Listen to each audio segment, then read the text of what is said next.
Lo hemos anunciado, está con nosotros Francisco Fay, que es analista, ensayista, es catedrático de la Universidad Ort, es columnista del semanario La Democracia y del diario El País, está con nosotros. ¿Qué tal, Francisco? ¿Qué tal? Un gusto estar con ustedes, gracias por la invitación. He leído varias de tus columnas últimamente. Está muy bien eso. En La Democracia o El País. Una sana costumbre. Bueno, viste que en Internet las cosas circulan, claro, y uno pierde el origen, pero en El País sin duda y en La Democracia vi una hace poco, y sobre todo después de las elecciones empezaste a analizar el rol del Partido Nacional con un poco de marco histórico, interpreto yo, sí, y su relación con el Frente Amplio actualmente, que obviamente es la gran potencia electoral. Sí, hay una enorme tentación que hay, que es evidente desde el punto de vista histórico, de hacer una especie de paralelismo entre lo que es el Partido Nacional hoy en día con relación al Frente Amplio, con lo que fue históricamente, sobre todo a principios del siglo XX en particular, ese Partido Nacional con relación al Partido Colorado. Es decir, no es sobre que todo el vallismo. Claro, no es que el Partido Colorado sea lo mismo de aquel entonces que lo que es hoy en día el Frente Amplio, pero ocupa en el sistema de partidos un lugar muy preponderante. Ahora, me gustaría empezar por otro lado, ahora vamos a ir a eso, pero para vos, ¿el Partido Nacional es un partido de gobierno? Sí, sin ninguna duda.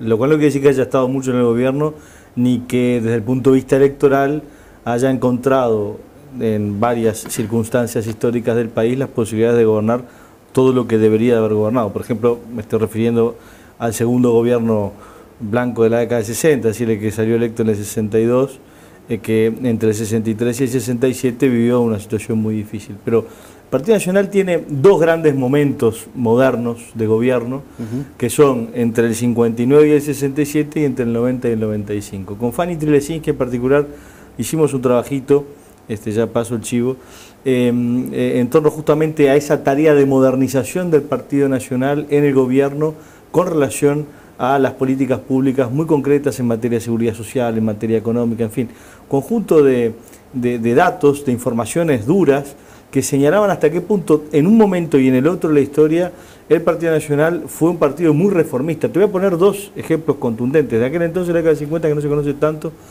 50-60, sin duda, por ejemplo, lo de la CIDE, que eso sí ya es más conocido.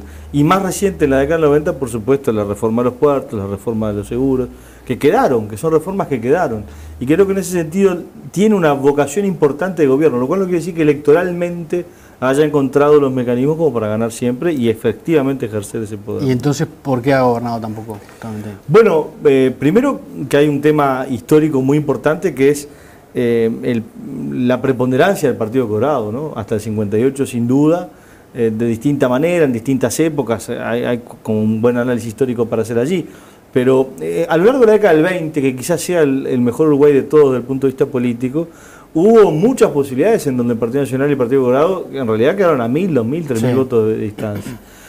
Después, por supuesto, el Partido Nacional en realidad se divide, que ese es un dato muy importante que hay que tener en cuenta. Entre el 32 y el 58, el Partido Nacional vota en dos lemas distintos. Entonces, en ese sentido, era mucho más fácil para el Partido Colorado siempre ganar, que tenía enormes diferencias internas el Partido Colorado, pero que siempre votaba juntos, la 14 con la 15, valdomiristas contra los otros del partido. En fin, había siempre en el Partido Colorado distintas corrientes, pero votaban juntos.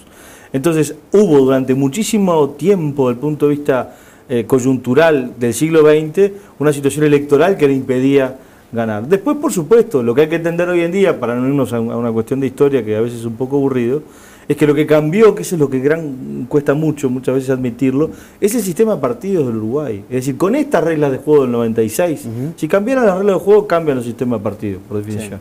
Pero con estas reglas de juego del 96, es unas reglas de juego que implican que hay una bipolaridad.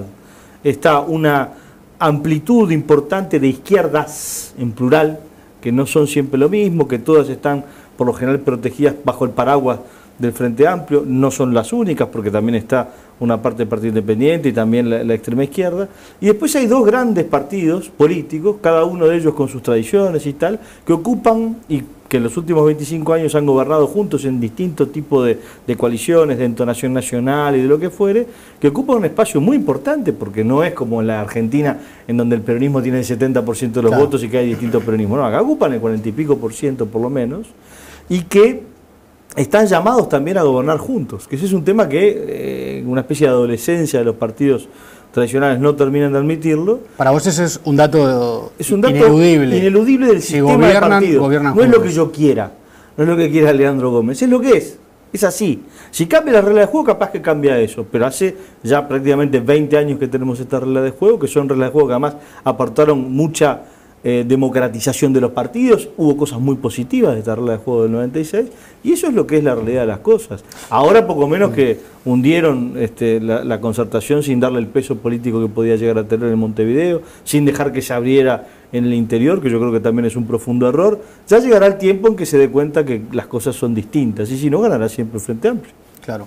Ahora, ¿tiene dificultades para interpretar a la sociedad en términos históricos el Partido Nacional? No, yo no creo que tenga dificultades. A ver, todos los partidos tienen su ideología, sus grandes bases, su forma de entender la sociedad, y tienen siempre, en tiempos electorales, una instancia en donde se trata de seducir lo más posible, no solamente a ese núcleo duro, sino a círculos concéntricos un poco más amplios. El Partido Nacional lo logra, en definitiva, desde hace mucho tiempo, por no decir décadas y décadas. Es un partido que está en el 30 y pico %, más o menos, promedio, de la intención de voto. No es un partido chico, es un partido que tiene un peso muy importante, pero es un partido que siempre se pensó, además, desde una perspectiva de gobernar en coalición con otro partido político. Entonces, todas las veces que gobernó, salvo en el 59, que tuvo mayoría absoluta, siempre gobernó en coalición con otro partido político, o en acuerdos partidarios para tener mayorías parlamentarias. En ese sentido, es un partido que tiene mucha ventaja para poder acceder y generar esos acuerdos, pero lo que pasa es que tiene que haber un convencimiento, no solamente nacional, sino también departamental, de que hay instrumentos acordes a este nuevo sistema de partidos que pueden potenciar esa posibilidad de gobierno. Por ejemplo, la concertación, que yo creo que es un instrumento para eso. Ahora, si no se entiende que eso sea así, evidentemente, por ejemplo, en Canelones no está siendo así, en el interior no está siendo así, bueno, eso va a generar dificultades muy grandes porque la amplitud del Frente Amplio es muy grande y tiene, como se llama en ciencias políticas, una estructura catch-all, atrápalo todo, que le permite en distintas ventanillas congregar a distintas sensibilidades políticas. No tiene nada que ver el Partido Comunista con el Partido Demócrata Cristiano, sin embargo votan juntos en el Frente Amplio, ¿no? Claro. Creo que va por ahí la cosa. Tú recién adelantabas algo, pero el Partido Nacional tuvo durante gran parte del siglo XX enfrente a un vallismo que uno presume que para un dirigente de aquel entonces sería similar al Frente Amplio de hoy. Sin ninguna duda. Un vallismo que estaba en el Estado, en la oficina pública, estaba en la educación, estaba en la cultura, es decir, había una cosa muy presente, muy omnipresente del vallismo que uno presume podía ser similar a lo que se vio hoy con el Frente Amplio. Hay similitudes y diferencias importantes. Las similitudes es ese lugar partidario político dentro del sistema que es clave, con grandes sectores, hasta con liderazgos muy fuertes en aquel entonces, y que eso es innegable. Hay diferencias importantes. El Partido Colorado era un partido sobre todo político, no tenía esas ramificaciones sindicales que tiene, por ejemplo, el Frente Amplio. El Partido Colorado tenía un entendimiento, sobre todo el de Luis Valle, en particular en la década del 40 y 50, de la economía muy frágil, muy endeble. Se le fue de las manos el país desde el punto de vista económico, se fundió el país desde el 55 al 59. En cambio, el Frente Amplio tiene en sus cuadros económicos astoristas, por llamarlo de una forma, un entendimiento comparativo mucho mejor de lo que era el Partido Colorado de ese sentido, pero le falla al Frente Amplio una dimensión, para compararlo con la misma época del Partido Colorado, pluralista, una dimensión de convencimiento cabal republicana, que sí tenía ese Partido Colorado, y que este Frente Amplio no tiene. Cuando van todos a manifestar por Maduro, bueno, les está fallando algo, ¿no? Hay un tema como un gen que no lo tienen de todo bien asumido, es decir, no podés estar a favor de Maduro hoy en día, no existe. O sea, si sos realmente democrático, no existe. Nadie va a negarle a Maduro su legitimidad de origen, lo votó la gente, bueno, pero todo el mundo sabe en política que está la legitimidad de origen y la legitimidad de ejercicio, cómo se ejerce el poder. Y Maduro no ejerce el poder desde una perspectiva democrática, cabal. No en vano está Ricardo Lagos, Fernando Enrique Cardoso, Felipe González, están tratando de generar una lógica en donde no están de acuerdo con ellos, no están de acuerdo con el gobierno de Venezuela y están tratando de alguna forma defender a presos políticos. Vos tenés que tener esas, bueno, lo mismo con Cuba, ¿no? Que tiene un matrimonio ahora, con Cuba que es una una ¿y cuál es tu demencia, explicación, ¿no? esa, para esa actitud política del Frente Amplio? Primero que hay gente que no está del todo convencida de la democracia representativa, no cree que ese sea el mejor instrumento. Dentro del Frente Amplio. Dentro del Frente Amplio lo admiten de alguna forma, desde el punto de vista teórico. Está la CLO con el populismo, están los kirchneristas o filo-kirchneristas que no creen que la democracia representativa clásica sea el mejor camino, están convencidos de otra cosa. Y después hay como una especie de enfermedad infantil frente amplista que es que no termina de asumir que tiene una enorme responsabilidad por delante en la democratización de la izquierda y del país, que implica asumir un legado democrático muy importante que tiene la izquierda del Uruguay, y que implica romper con esas cosas, romper con Cuba, romper con cuestiones autoritarias, gorilas, como es el caso de la Venezuela de Chávez y ahora de Maduro, y que no le hace bien a la izquierda. Es decir, nosotros no somos ni por el lado de la derecha, ni por el lado de la izquierda, para simplificar, o sea, ni por el lado de los partidos tradicionales, ni por el lado de la izquierda plural frente amplista, no somos políticamente iguales al resto de Sudamérica. No tenemos nada que ver. No es un partido conservador el blanco como podía ser las élites conservadoras argentinas de la década del 20 y del 30, no es la izquierda nuestra una izquierda antidemocrática, ni mucho menos. Ahí está todo el ejemplo de Sereñi. Bueno, me parece que hay que asumir esa especificidad, que le hace mucho bien al Uruguay tenerla, y subido a eso, separarse de cuestiones que pasan en el continente que no nos hacen nada bien. Es decir, hay cosas que son surrealistas que pasan en el continente y que si uno quiere tener como objetivo político una sociedad próspera, una sociedad de bienestar, una sociedad en donde esté bueno vivir, bueno, no es Argentina kirchnerista, no es el modelo venezolano, no es Cuba, a nadie se le ocurre hacer las políticas que lleva adelante Cuba. Bueno, esa parte es la que tiene que terminar de asumir muchas veces esta izquierda, y que otras izquierdas en el continente sí han asumido, por ejemplo la chilena. Ricardo Lagos es un tipo fenomenal en ese sentido, ¿no? Que es un tipo que entra a Chile en el mundo, por ejemplo, a partir de un tratado de libre comercio con Estados Unidos, sin por ello rendirse a la política estadounidense, porque, por ejemplo, en el 2003, mientras que se negociaba todo eso, le dice que no a Estados Unidos a la invasión de Irak, siendo Chile integrante del Consejo de Seguridad de Naciones Unidas. Entonces me parece que en ese sentido hay como una madurez a tener, que es un camino que yo creo que va, espero además que termine de consolidar la izquierda, y del otro lado también hay muchas cosas para hacer, ¿no? En particular asumir este nuevo sistema político, asumir cambios de funcionamiento, de discurso, de propuestas que son muy importantes, ¿no? ¿Cómo le gana una coalición blanca colorada al Frente Amplio? No, así no le gana, ¿no? A este Frente Amplio con ese músculo político y electoral que tiene. No, así no le gana. Tiene que tener toda una tarea mucho más profunda, inteligente y decidida en materia, por ejemplo, de profesionalización de propuestas. Es decir, vos tenés que tener ya, como han hecho otros partidos y como han hecho otras coaliciones en otras partes del mundo, que si tú tenés un gobierno con propuestas, tenés una oposición con las suyas. En cada tema particular, no discutir de los 90, de los 60, que a nadie le importa. Una especie de gabinete de las sombras. El gabinete de las sombras es fundamental, porque entonces la gente sabe, bueno, cerró Pluna el Frente Amplio, bueno, pero ¿qué hubiera hecho el Partido Nacional con Pluna? Quiere Frente Amplio el Fondes, ahora tiene dificultades, bueno, pero ¿qué hace el Partido? Esa respuesta le va dando la posibilidad, sobre todo al mundo urbano, que tan frente amplista es, Canelones y Montevideo, y en donde vota tanta gente, 60% en total de los uruguayos, le va dando visibilidad en el tiempo a que hay un dato distinto, hay una posibilidad distinta de generar propuestas y políticas públicas. Eso implica gabinete en las sombras, implica think tanks, es decir, grupos de pensamiento vinculados a las universidades, que es inevitable. Tú no podés tener calidad de propuestas si no tenés universitarios bien metidos en el asunto, nexos con vínculos con partidos y con fundaciones internacionales que también... Ahora, todo eso implica levantar el nivel de las propuestas y de la exigencia de calidad que tiene la oposición, que a su vez le va a hacer mucho bien a toda la democracia.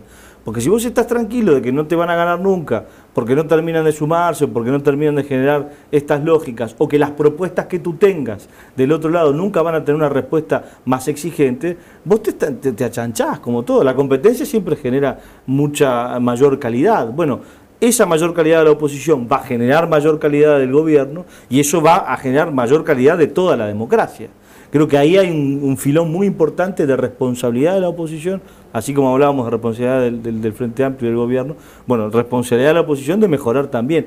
Y son cosas muy importantes porque lo que tenemos por delante como país es la posibilidad de dar un salto muy grande y muy firme en el sentido del desarrollo. Claro. Ahí estás tocando un punto importante porque el Frente Amplio, si algo demostró gobernando fue que tuvo décadas oponiéndose a políticas de blancos y colorados, pero tenía un modelo alternativo, porque pudo haber sido un fiasco, pudo haber sido algo en el que nos oponíamos a lo existente, pero después no teníamos músculo para gobernar. Sí, claro. Y ha demostrado en 10 años sí, claro, que tenía un proyecto y que el proyecto funciona. Después podrá tener más éxito o menos éxito circunstancial. Sí, lo que tiene que inventar la oposición es el post-frentismo. Claro. Acá están demostrando 3 veces ganaron. Y eso hoy no existe. Absoluta. No, yo no lo veo o sea, es posible, es generable, se puede hacer sin ningún problema, pero hay que ponerle las bases muy sólidas desde ahora, con todo lo que acabamos de decir y otras muchas cosas más, que los debates partidarios sean... ¿Eso es un problema de liderazgo? En parte hay un problema de liderazgo, hay un problema de convencimiento de que así tiene que ser. Y también que cuando hay cambios de por medio, bueno, siempre cualquier cambio va a poner en tela de juicio capaz legitimidades que ya están. Si vos tenés una mayor exigencia de calidad en tu propuesta, bueno, el que venía más o menos jugando al empate o sin practicar siempre y la iba empatando, bueno, capaz no es más titular. Bueno, eso genera un problema. Por supuesto que hay gente que no va a querer esos cambios. Pero yo creo que son necesarios por el bien de la democracia, por el de esos partidos y porque haya una verdadera posibilidad de alternativa.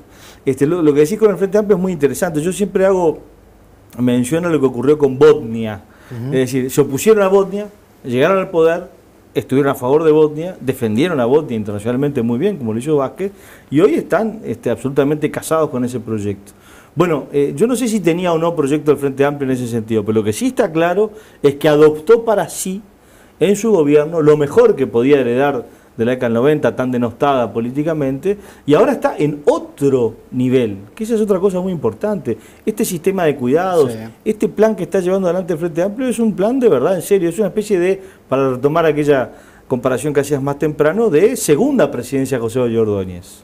Del 11 al 15, cuando el tipo hace todos los cambios en serio, grandes, importantes. ¿Vos crees que ahora se vienen cambios yo creo que el Frente Amplio está convencido de que tiene que arreglar internamente sus cosas y avanzar, y que Vázquez llega con un énfasis, con un ritmo, con un convencimiento, que es un convencimiento fundacional, grande, importante.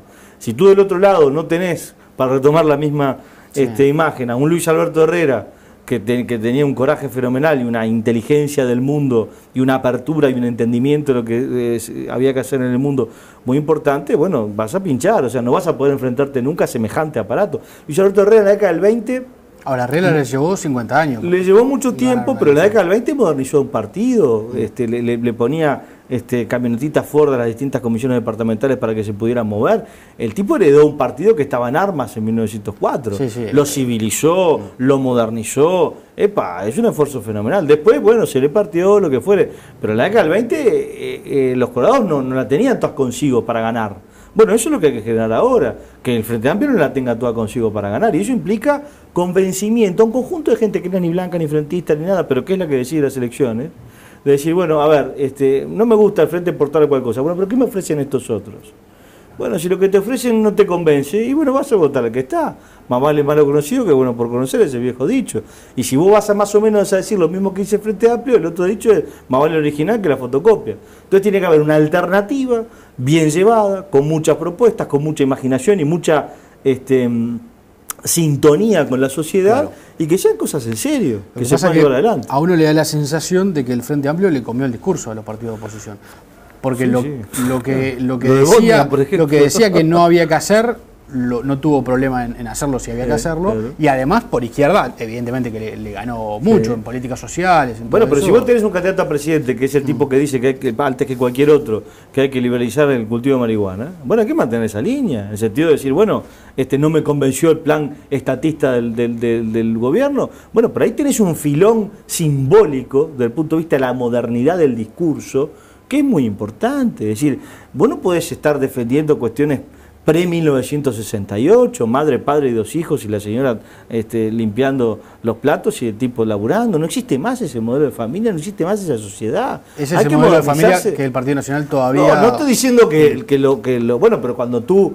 Bueno, a ver, hay por ejemplo una mayor participación de las mujeres en política que está muy bien, que le hace mucho bien a las mujeres, que le hace mucho bien a la sociedad, le hace mucho bien a la política, que hay que apoyar y fomentar. Y si uno no está de acuerdo con las cuotas en políticas, en la actividad política hay que generar otros mecanismos, pero eso hay que apoyarlo pero convencidos, no porque esté mal, no porque sea un mal menor, pero porque está mejor la sociedad, sí, porque avanza en libertad las mujeres, porque es mejor una sociedad con más libertad y con más participación de todos. Entonces, ese tipo de cosas tienen que generar debates, por supuesto que sí. ¿Crees que el caso de Graciela Bianchi, por ejemplo, fue un error estratégico? No, yo creo que, a ver, no. Ahí hay legitimaciones de liderazgo muy importantes. Evidentemente, Delgado tenía que ser senador, todo eso es verdad. Pero me parece que. Desde el punto de vista estratégico, puede ser una señal. Bueno, también había señales, por ejemplo, que dio el Partido Socialista que eran muy malas, en torno a que Mónica Xavier iba a ir en todas las listas. Y eso era una trampa también al tema. A lo que voy es que se pueden hacer las cosas mejor, implica debate, apertura, implica dejar de lado cuestiones que estaban muy aseguradas, quizás para mucha gente, y que hay algo más profundo que lo que haga o deje de hacer el Partido Nacional, que último le puede importar a muy poca gente. Importa mucho que eso mejore para bien de todo el país, que eso es lo importante, es decir, que la oposición sea realmente una coalición o un conjunto de partidos que dé la sensación de que puede ganar, porque eso obliga también al gobierno a mejorar. Y entonces allí es cuando se empieza a generar esa lógica benéfica de que a todo el mundo le va mucho mejor porque al gobierno le va mejor en sus políticas públicas. Yo creo que ahí está gran parte del secreto y por eso un poco la prédica en el diario y por eso avanzar en ese sentido me parece que es muy importante, porque además implica una renovación de discursos, una renovación generacional que el Partido Nacional, por ejemplo, ya tiene, que eso es muy importante, es algo que ya hizo y que no hay que abandonarlo, que le lo tiene que hacer todavía a la izquierda, y yo quiero ver cómo le va, porque si la onda es Sendik yendo a beneficio, digamos, a adherir a Maduro cuando Maduro lo insulta, bueno, no digo que Sendik no sea democrático, sería una estupidez decir eso, pero digo que tiene todavía el tic ese con relación a Cuba, cada vez que le pasa algo importante va a Cuba. Bueno, esas son cosas que no existe. ¿Cómo vas a ir a Cuba? No existe Cuba. ¿Vos? Cuba es un régimen totalitario, es un horror Cuba. Es una dictadura, es horrible. ¿A quién se le puede ocurrir a Cuba? ¿Vos? Con dos viejitos que parece que se pasaran el poder entre ellos, entre hermanos. Es una cosa horrible. Solo acá y en Argentina Cuba es importante. Desde el punto de vista político. No existe Cuba. Es un horror Cuba. Es como Corea del Norte. No existe. O sea, existe, pero es espantoso. Eso voy, digo, ¿no? Pero vos creés que ahí entonces hay una conexión que no está superada. Yo creo que no está superada, pero que tiene todas las chances el Frente Amplio de superarla. Porque vos a los tipos de 20 y pico de años que son todos frentistas. Lo que pasa es que el Frente Amplio, a ver, yo me imagino, cuando vos ganás 3 elecciones consecutivas con mayoría parlamentaria, ¿no te vas a preocupar por Maduro? Bueno, eso es cierto, pero también sí, bueno, pero todo dirigente, no, porque no hay costo está ahí. Bien, pero todo dirigente responsable, y Vázquez lo es, y Astori lo es, y Mujica en alguna dimensión también lo es, tienen que saber que cuando no estén, tienen que dejar una estructura inteligente por el bien del país. A ver, ellos tienen un capital político gigantesco. No podés dejar que derive en una cosa Constanza Moreirista, kirchnerista. No, eso es una cosa que, o sea, esa fascinación que tiene por Kirchner y por el kirchnerismo y por el populismo, esa cosa infame, peroncha, horrible, argentina, que hay una parte de izquierda que cede a eso. Bueno, los viejos tienen que educar a las nuevas generaciones, la vieja dirigencia, enseñan a cuál es el rumbo. Eso fue lo que hizo Sereñi. A ver, el Frente Amplio del 71 era un Frente Amplio que no tenía el convencimiento democrático que lo que tenía en el 89 o en el 94. O en el 99, o en el 2004. Y esa fue la prédica de Sereñi. Yo creo que Sereñi en ese sentido civilizó muchísimo. Ahora Vázquez da señales de oportunidad. Ahora está dando excelentes señales en ese sentido. Excelentes señales. No las da tanto Mujica, que renguea por el lado populista, sin ninguna duda. Y la gran esperanza es que las termine de dar muy bien Vázquez, ¿no? Y que haya un vasquismo muy fuerte en el sentido socialdemócrata, moderno, que entiende para dónde va el asunto y que no pone en tela de juicio la democracia representativa, que es un poco la gran tentación que tiene muchas veces parte de la izquierda de poner en tela de juicio eso, que no es poca cosa, vos. O sea, a vos ni a mí ni a ninguno que nos está viendo le gustaría vivir en la Venezuela de hoy. No jodan con eso, vos. Está todo mal. El hecho de que surja un movimiento político por izquierda del Frente Amplio en la última elección, ¿te parece algo relevante para el sistema político? Yo creo que la próxima puede tener 2 diputados. También creo que si la oposición, con la debacle que está sufriendo el Partido Colorado, que es una debacle histórica, si no para la sangría, renuevan y genera algo moderno y novedoso, como estamos señalando, yo creo que perfectamente el Partido Nacional se puede mantener porque efectivamente tiene una genética y una impronta y un discurso y una sensibilidad propia muy importante, muy amplia, en el 30 y pico, se puede mantener, sí, cómo no, pero que el espacio opositor se reduzca y que haya una especie de apertura a distintas izquierdas, con un fuerte frente amplio, pero con un partido independiente creciendo un poco, con una extrema izquierda creciendo un poco, y en vez de tener 45 diputados, como tienen hoy Blancos y Colorados, tengan 42, 43, 44. Y que se mantenga una fuerte, obviamente, representación de los partidos tradicionales, pero que la izquierda empiece a mostrar una gran apertura, que es un poco el gran desafío histórico que tienen las otras dos izquierdas, tanto la extrema izquierda, reivindicando su propio discurso, pero también el Partido Independiente, que hereda a Batalla y que perdió la batalla en el 89 frente al Frente Amplio y que tiene una sensibilidad democrática, socialdemócrata muy importante el Partido Independiente, evidentemente, ¿no es verdad? Y que tiene por delante un desafío fuerte allí, ¿no? Te referiste a la concertación como herramienta. ¿Tú crees que debe tender a ser un solo lema los dos partidos blancos y colorados o deben mantenerse como partidos independientes y aliarse electoralmente en las elecciones? A ver, son dos partidos independientes. Van a seguir siendo dos partidos independientes. Cada uno tiene su trayectoria, cada uno tiene su forma diferente de entender el país. Eso es inevitable. Pretender que se fusionen es una tontería. Ahora, que además de eso tienen en común ciertas definiciones políticas importantes, sí la tienen. Ahora, si lo que pasa es que Vázquez te empieza a ocupar el espacio del centro, digamos, ¿no? Y la política exterior de NIN es la que podrías haber aplicado tú, sí. Bueno, eso te obliga a su vez a ¿qué? A debatir o a discutir, no, pero ellos mirá que antes hacían otra cosa y ahora están haciendo, no. Lo que te obliga es a decir, bueno, si ellos están ocupando este espacio, ¿cuál es el espacio más novedoso, más exigente de la oposición? Que pueda tomar caminos en común con ellos, sí, pero que eleven el listón para ser más exigente. Bueno, eso hay que... Vos no puedes seguir repitiendo lo mismo que ahora está haciendo el gobierno, tenés que ser más exigente. Lo que pasa es que lo que hicieron Blancos y Colorados con la concertación no dejó de sacarse el tufo de oportunista en ningún momento. Bueno, porque lo que pasa es que si es oportunista, la gente lo va a ver como oportunista. Cuando el Frente Amplio hace una alianza de partidos históricos, como el Partido Comunista o el Partido Socialista, pone a Sereñi al frente de esa coalición en el 71. Bueno, si te pregunto quién es el presidente del Partido de la Concertación... Tiene un apellido raro, pero no me lo acuerdo. Es decir, eso ya demuestra el interés real que hay sobre el Partido de la Concertación. Lo que pasa es que fue forzada la decisión porque la gente la pedía, pero no fue convencida. Entonces fue como, vos querés tener... Sale con la mina, pero la mina no quiere salir con él. Bueno, entonces no hay forma que puedan ser pareja. Bueno, acá es lo mismo. Si vos no tenés un partido o partidos convencidos de que hay que darle aire, fuelle, inteligencia, esfuerzo a esa idea, bueno, se va a caer. Hay que ver cómo le va ahora.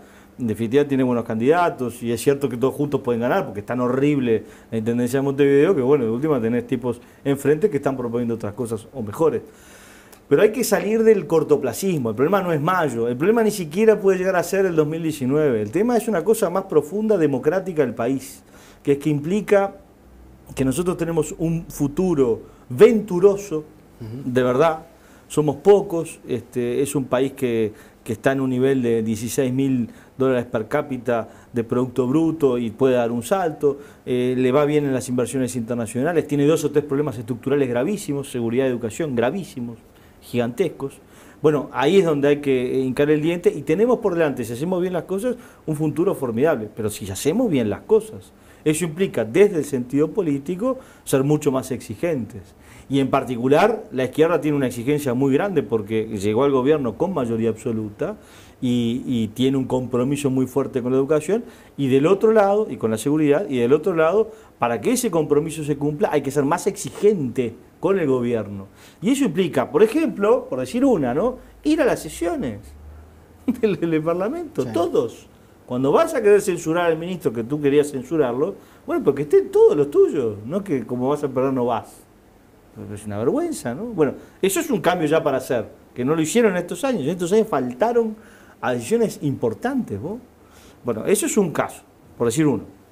Después todo lo que mencionábamos en materia, ya no de comportamiento, digamos, partidario, sino ya de cuestiones de fondo, que son sustantivas para qué es lo que tenés para decirle. Vos cuando votás, vos le das la confianza a un tipo de que efectivamente puede conducir el país 5 años.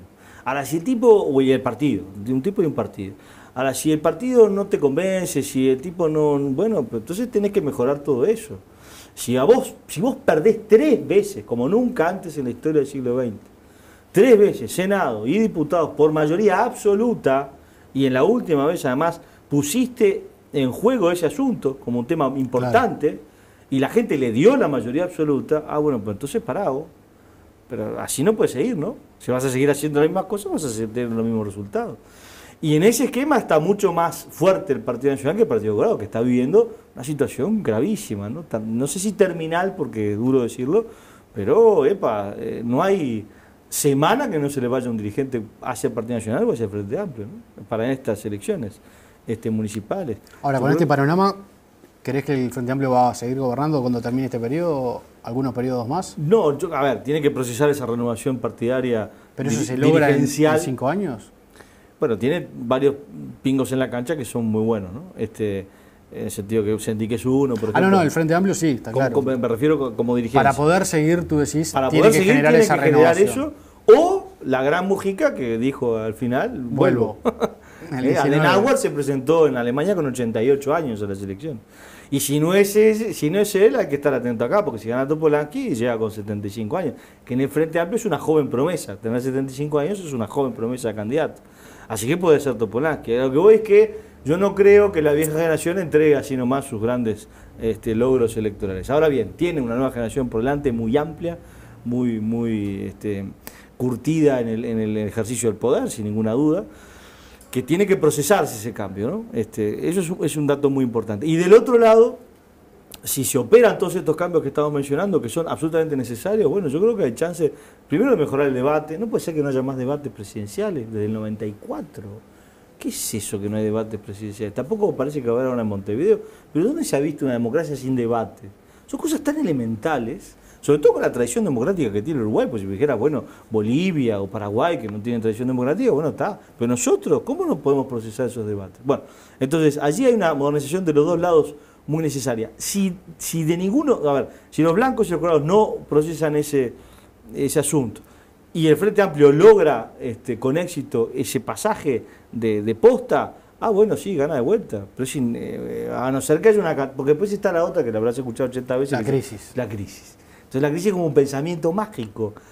Hay una crisis, entonces todo el mundo va a votar al blanco colorado porque hay crisis. No. A mí me resulta increíble eso. Pero ¿por qué supones tú que porque va a haber una crisis la gente va a votar al otro si lo otro no es con todas las condiciones que decíamos serio, Si hay crisis, la gente vota al mismo partido, porque es el que, a ver, en el discurso dominante es el que te sacó de la crisis, el que te hizo crecer económicamente, el que te puso en Uruguay y en el mundo. Entonces si nos fue un poquito ahora con la crisis, que es internacional, nosotros tenemos la culpa, todo Estados Unidos, te va a decir el Frente Amplio, pero seguimos votando a nosotros, porque aquello no, aquello acordate que fue lo que te hizo hacer la crisis, porque además está todo ese discurso dominante de cómo se interpreta los últimos 20 años, que la izquierda ha sido muy exitosa en ese sentido, y que vos sos un tipo que, si sos blanco o colorado, sos el responsable de todos los males, y sos frentista, sos un crack. Bueno, eso también hay que frenarlo, limitarlo, ¿no? Y eso surge y se asentó en estos 10 años en la escuela y en el liceo. Y había delegados blancos, colorados en esos cosas y nunca dijeron nada. Ahora, por ejemplo, Richard Reed, ¿no? Quiere hacer un liceo sindical. Pero el liceo sindical dijo él ya, no se me ocurrió a mí, lo dijo él, que quiere tener cursos de formación sindical y historia sindical. Pero ¿qué historia sindical puede hacer el PIT-CNT, que cree que es la cosa más importante que le pasó al Uruguay? Son ellos, y que si ellos no estuvieran, no habría mejora de salario real, cuando en realidad sí hubo mejora de salario real, por ejemplo, en los años 90, cuando ellos no tenían tanto protagonismo. Ahora decís eso y que la gente normalmente no te cree. Dice, nada, no debe ser así. No hubo salario real. Sí, hubo crecimiento. No hubo como ahora, pero claro que no hubo como ahora. Sí creció en estos 10 años como nunca antes en la historia del país. Esa es otra dimensión muy importante que hay que tener claro. El Uruguay creció en estos años como nunca antes creció. Ni siquiera en la época de las vacas gordas de Luis Valle y de Maracaná se creció tanto como ahora. Entonces, claro, evidentemente, eso también es un dato de la realidad, que hay que ser consciente de que es así. La gente no tiene por qué estar pensando en los índices y saber cómo son todos los detalles para efectivamente reconocer que en la década del 90 se creció. En la década del 90 se creció. Ahora también, y ahora mucho más. Pero entre medio lo que pasa es que los chinos empezaron a comer, ¿no? Entraron en el 2001 a la Organización Mundial de Comercio y empezaron a demandar. Antes no había tantos chinos comiendo, tantos muertos de hambre. Entre otras cosas porque el sistema comunista no lo dejaba comer. Pero digo...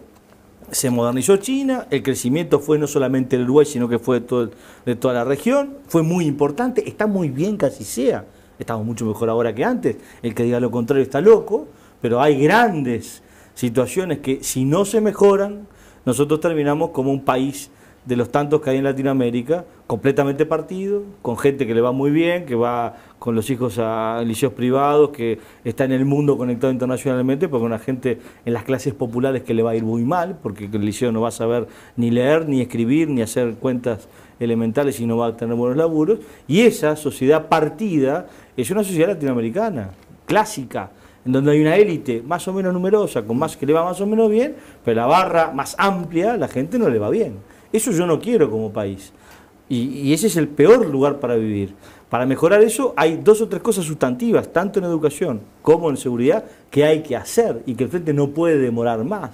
Ahí hay que dar una propuesta desde la oposición muy fuerte, muy importante y que sea creíble además, ¿no? Que la pueda llevar adelante. Implica, por ejemplo, obviamente admitir que hay que subir el salario a todos los docentes. Si vos no tenés buenos salarios por docentes, la gente no va a dar clase. Si a vos te pagaran 150 lucas por mes para ir a clase, capaz que vas a estar, haces esto, pero también das clase.